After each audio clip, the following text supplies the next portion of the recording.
Okay, yay! So I invented this one. I don't remember. It was actually at a party, but I had an idea and I was stunned at how good it came out. So I have a red balloon, not inflated all the way. Quite a bit of room. Lots of twists and ties. So I want quite a bit of room. All right. I'm going to just do the same as Rudolph's nose. A little ball on the end. Now I make this kind of short.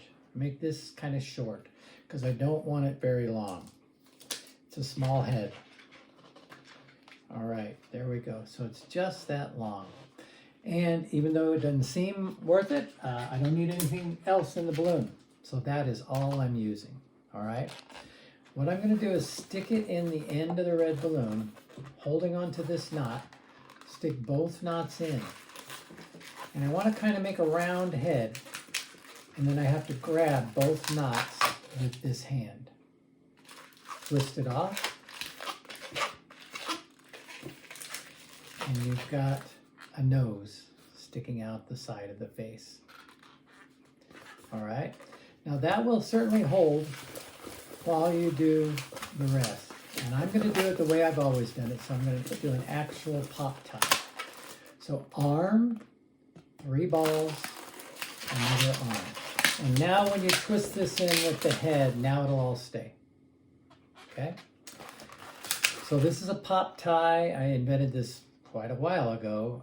Actually, no, I think I learned it from, I think it was either Dewey's Bubble Buddies back in the 70s or Roger Siegel, one of the two. But I turned it into this one. So arm, 3 bubbles, other arm. I'm going to do ear twists like a teddy bear ear twist. Pull this one ball out, twist it around. The pulling out is what keeps it from popping, okay?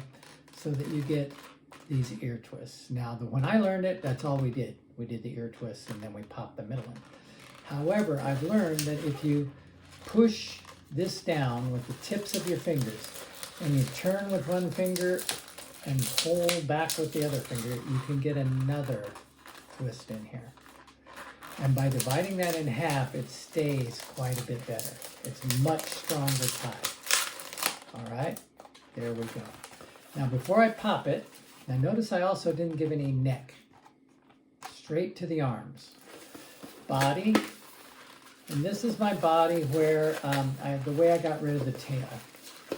2 feet, so it goes leg, 2 feet, leg. And normally I'd have a tail, right? Leg, 2 feet, leg.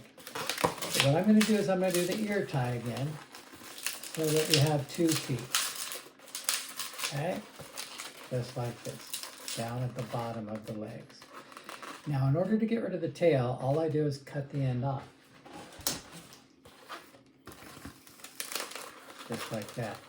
And I don't tie it here. All I do is wrap it between the legs down through the feet. And just wrap it enough until it goes away. Okay? And what happens is, he stands up with no tail. All right? So now we're going to pop the arms. All right. So I have to hold on to both sides. I have to hold on to both sides and make sure they don't untwist right when I pop it. But if I pop the middle one, they will then separate.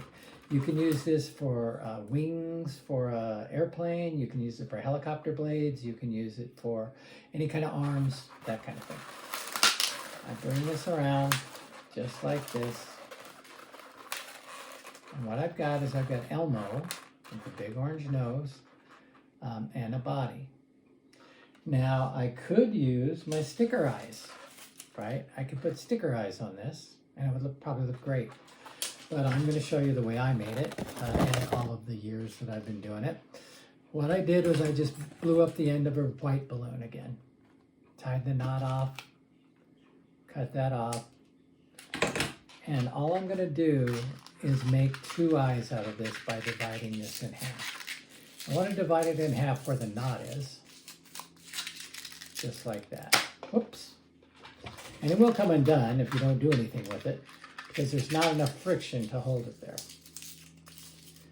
But what I'm going to do is I'm going to wrap this around the nose.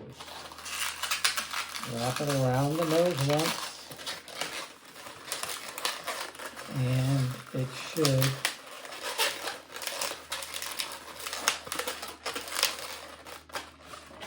go just like that. Now all I have to do is give him eyes.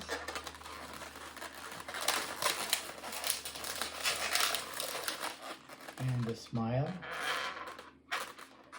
I'm going to give him a little bit of thicker smile than just a smile.